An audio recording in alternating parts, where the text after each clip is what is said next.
Welcome to another edition of betPARX Sportsbook Spotlight.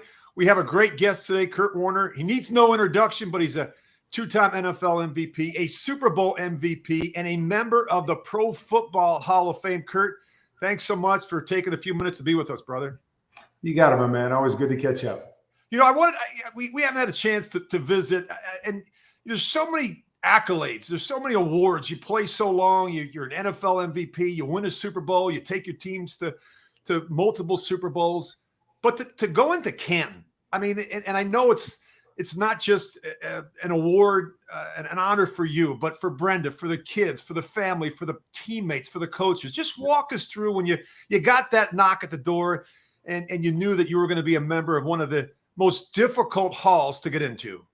Well, I mean, you know, Rich, as you grow up dreaming about, the different things that you want to accomplish. And of course, one of those things is, man, I'd love to be in the Hall of Fame and be considered one of the greatest players to ever play this game with the tremendous history that this game has. And so, when you get the call, there's part of that, it's like, wow, everything I dreamed about for so many years has come to pass. But, there's also been a part of me that has always felt like I don't really deserve it or I don't really belong there. And I think a big part of that is because, it's the ultimate team game. And I wouldn't be where I am without so many different people. So it's very hard, to go up there on a stage and receive an award like that because, it was so much work and so many people that, especially at our position, right? I mean, we don't do anything on our own. It takes everybody to allow us to have success. So I think that's been the hardest part of it is trying to, really grasp, what that means and how you get into a Hall of Fame all by yourself. And to me, the ultimate team sport where it takes everybody to be successful. So when I went in, I think a big part of what I was trying to do was recognize all those people along the way that, I feel have a piece of what, I accomplished. And the fact that I'm in Canton, just represents them to some degree. But it's obviously a tremendous honor to have people say, hey, this guy belongs in that group with the best of the best. But it's kind of a weird thing because it is such the ultimate team game, and you never win anything by yourself. Something that I learned I learned it so often while I was playing. A lot of times you feel like you can have such a great effect on a game because you got the ball in your hands and you're the quarterback. But numerous times I learned that, and I think my Super Bowls is a perfect example of that, is that, we score a touchdown in our first Super Bowl with 2 minutes to go, and it takes a tackle on the 1 yard line for us to win the Super Bowl. You realize how important everybody is. So that honor is special and, will always hold a special place, but it's more because I was surrounded by a bunch of great people and they helped me to be a part of some special things. I've got great respect for your body of work, brother, because you overcame so much adversity, perseverance. I mean, you're a role model to so many young players, and we've got a lot of great young players in this league that look up to you. And one of them, I think, is in Philadelphia. I want to ask you about Jalen Hurts. Kurt, I think he's maybe one of the most improved players in the league so far this season. I would agree with that. Is that, I think a year ago, he did some great things. And I think the things that were unquestioned about him was he was an unbelievable leader and he was an unbelievable playmaker. We knew that every stop that he made, whether it was Alabama, Oklahoma, and even in Philly, you could see those things every time he stepped on the field. Last year, I think the question was, maybe a little bit of a liability when he had to throw from in the pocket over and over and over again, because that was never really his game because he was more of a playmaker. And, you watch him this year, and that has been the thing that has jumped out, is that all the other stuff still applies. Great leadership, guys follow him, he makes plays every single game. But his ability to see things and make throws inside the pocket consistently has really been what's elevated him and obviously elevated their team. But it's why he's in the MVP conversation, is that he's not just a playmaker. He can play and is playing the position at an extremely high level. And it's fun to watch. That to me is what this league is all about, is you want to see the next generation of guys kind of step into that role where you feel like we've got 5, 6, 7, 8, 9, 10 guys that can win a championship every year. You remember when we were playing, there were so many guys that you thought, man, they got that guy and they got that guy, and they're going to have a chance to win because of who they have behind center. I think the league is in a great position right now because we've got a lot of those guys that you look at and you go, man, if these guys just continue to get better every year, we're going to have, 10 teams that we say can win a championship because they have one of those winners behind center. As young quarterbacks, you and me had a fighting claw for every rep, right? For every opportunity. Not so sure that was the case in New York with Zach Wilson. And, you look at his struggles this year. He gets sat down. Mike White comes in last week and plays really well. What do you make of the situation in New York? And can Zach Wilson get back on the field and resurrect his career with the Jets? Here's the thing, Rich, is I don't think any of us really know what's going on. We can look from afar and we can make our assessments and we can watch the tape. But I think there's always things going on. I mean, I was benched numerous times in my career. And, of course, everybody would look at the stats and go, well, Kurt's not playing very well. And I always knew in those situations when I was playing well and when there was a bunch of external factors that was affecting my ability to do what I did. And, so it's hard to really understand because we've seen Zach Wilson at times play really good football. And then we've seen him at other times not look very good. And, the one thing that I know is I felt he was a project coming out anyways. It was going to take some time to learn how to play.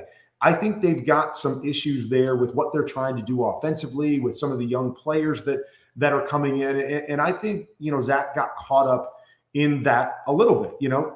He's got to take the blame because there definitely are things that he has to do better and he's got to grow. But I think they have to get better as an offense across the board. And I think some of that stuff has hurt his growth a little bit. And, it's so easy to look from one week to another, right? Oh man, Mike White was put in and he played great. Well, it must be because Zach's not very good. You go back and watch some of the game, and nothing against Mike White. I thought he did an excellent job and he did some really, really good things. But I also thought there were some of those same issues that in a different situation could have played out the same way. But in this game, for instance, there was one that I'm still trying to figure out. Garrett Wilson, had a long touchdown catch. And, he caught this ball on like the backside hash. And I'm looking at the concept and I'm like, what was he running there? Like they had another guy that was over, like it looked to me like it was supposed to be a big end. And we know that a big end is supposed to be thrown on the front side hash or outside the front side hash. And I think he just got pushed inside, which was something that I saw the week before on another play. But he got pushed inside, but it happened to me man coverage. So it didn't matter because there was no other bodies in there. We throw it late. We hit it on the backside hash. It becomes a 60-yard touchdown, and we're all celebrating. And I'm sitting back going, was that the same mistake I saw a week before? But because of the situation that played out, it became a big play and everybody's celebrating as opposed to focusing in on some of those details that they have to get better at so they can be a really, really good offense. So again, I see all kinds of different things like that I don't know exactly what's going on. But I feel a little bit bad for Zach because we knew he was a project. We knew it was going to take time. And I do believe they've got a number of issues on their offense that all of a sudden we're just going to, think, oh, it was all about Zach Wilson because Mike White came in and played really good football. You and I know firsthand that so much of what happens at the quarterback position is impacted by what goes on around him. You just said as much a moment ago. And I want to ask you about Brady and Rodgers because these were two quarterbacks that had great years a season ago. We both have great respect for the body of work, and yet both are struggling right now. Just what your thoughts on what's going on with Aaron Rodgers and Tom Brady this season? Well, let's start with Aaron. Again, I think there's lots of issues around him. That he doesn't have the greatest supporting cast. There were a lot of young guys that I think they were misfiring a lot early because they weren't on the same page. And, Aaron was used to working with some veteran guys, and he didn't have those guys. And it was affecting his play. I think it led to a lack of trust at times. And so now Aaron's not playing his best football because of that. The guys struggled to separate in certain situations. So I think now they found a little bit more of their identity. And, amazing as it is, it's not through Aaron Rodgers. It's not through the passing game. It's running the football. And then, Christian Watson has kind of developed a little bit the last few weeks and has given him a target and allowing him to be able to make some of those big plays coupled with their run game. I think they've settled in. And I think they'll be competitive, assuming Aaron Rodgers plays the rest of the year. they'll be competitive from here on out because they found their identity. And I think it was really an identity crisis, trying to figure out, we've got this great MVP quarterback and we want to build this thing around him, but we don't have the pieces around him. And then it spiraled downhill. Again, Aaron hasn't played his best football this year for a lot of those circumstances. And I just don't think they were a very good football team early on, but they're getting better, which is a good thing. How about Brady? On the other side with Tom Brady, I think it's really hard to put your finger on, because the thing with Tom Brady is he's surrounded by guys that have done it before. He's surrounded by a lot of guys that have done it with him, and they won a championship together. So you very seldom see this kind of disconnection, from an unbelievable quarterback, playing with weapons that he's played with for a number of years and has had great success with, but they are completely disconnected right now. I don't know what's going on. I don't know if, there's times that I don't know what Tom's seeing. Like, I'm stepping back going like, this is not Tom Brady. Now, was that caused by issues that they had up front, because they had all those issues early on and he was just trying to get the ball out of his hands instead of reading things? And then, you see him trying to throw it to Mike Evans and Chris Godwin, and they're just flat out missing. One guy does one thing and the throw goes somewhere else. And I don't know what it is. I don't know if there's flexibility in their routes, so they're not seeing it the same way. If Tom's just off, or these guys are running a little bit deeper than they normally. I don't know, but it is definitely disconnected there. And we called the game in Munich, and it was probably their best game that they played offensively. Complete game that they played offensively all year. And I think everybody wanted to believe that was the turning point. Okay, they just needed that one game to get on the same page. They used Julio, they used Godwin, they used Evans, they ran the football well. But I think what I've learned over the years in this league, Rich, is that if you're not a very good team, you're not a very good team. And it's very hard to turn it around in 1 week and everything looks great 1 week. It's hard to sustain that if you're not very good and haven't been good all year. And we saw that again last week, is that great game in Munich. Oh, they're going to have that bye and they're going to be great. They came out and they were the same team that we've seen through the beginning part of the year. And so I really wonder if they're going to be able to recapture what they've had and what they had a couple years ago, because it just is so off right now. And it's off with the key pieces that have been together for a long time, that I just don't know if it's, they're able to just flip a switch and all of a sudden we'll see a Tampa team that can contend. One team that I know that's got your attention out there in the West is San Francisco 49ers. Kurt, they've won 4 straight after starting 3-4. And I look at their defense, and their defense has given up like 16 points a game over the last 4 games. They're number 1 against the run. I mean, they're just number 1 in scoring defense. And Jimmy G has thrown 7 touchdowns and no interceptions in his last 4 starts, all wins. I mean, I think he's a smart quarterback that understands his role in that offense. What have you seen from Jimmy G so far this season? I tell you what, Rich, I am not a fan of the San Francisco 49ers drop back game. And I don't really know what they're doing some of the time. I think it puts the quarterback in a bad spot some of the time. And so I'm trying to figure out, because a lot of us around the league have wondered, how good is Jimmy? Sometimes they take the ball out of his hands. Sometimes he has issues with interceptions. Other times he looks great. Who is Jimmy Garoppolo? And the more I watch their pass offense, the more I ask myself, okay, is it Jimmy or is it the pass offense? Like, what would I do in this situation? What are they trying to do in this situation? What are the options that they give him? And so I'm really wrestling with, what the biggest issue is there. There's times to me where I'm not really sure what Jimmy's doing with the football, that I think I know what the read should be. And I go, Jimmy, what are you doing? You're making the game harder than it needs to be. And then there's other times I look at their scheme and I go, this scheme is making the game harder than it needs to be for this quarterback, and you're making it really tough. And so their pass game at times, when they're not just flipping the ball out to their wide receivers and letting them run, looks really clunky and really hard. And, at some point they're going to have to pull it together and I think be more efficient in their drop back passing game if they're going to win, because we know they can run the football. We know they can stop the run. We know they can sack the quarterback. We know that they've got a really good football team, but it comes down to that passing game. And I'm not just going to put it all on Jimmy Garoppolo like a lot of people do. I believe scheme and Jimmy Garoppolo somehow have to come together and be able to, find a way to make the game easier in that regard. if they're truly going to get to the Super Bowl, which I think a lot of people feel that that team is talented enough across the board to do that. I mean, I believe they're talented enough across the board and they're playing well and they do enough things really, really well to get there. But I think it is going to come back to that, as we've seen numerous times. And is it scheme or is it Jimmy Garoppolo that elevates this team, or is what, takes this team out when it comes, time to play against the good teams week in and week out? All right, last one for me, Kurt. Thanks again for joining us on the Sportsbook Spotlight. I'm not going to lie to you. I had some real concerns about Tua Tagovailoa watching him the last 2 years, but when you look at him this year, I think it's amazing what happens when you have a young coach that comes in, that puts his arm around you and instills some confidence, because we're seeing a different Tua in 2022. Yeah, I think confidence, you and I both know. I mean, confidence is huge, and having people believe in you goes a long way in elevating your confidence, or helping you to go, okay, somebody else sees what I see. Like, I think I'm capable of all this, but everybody else says that I'm not. To have somebody like that, and being your head coach, obviously, that comes in and says, man, you're a really good player, and you were already thinking you're a really good player, and it starts to elevate you and build that confidence.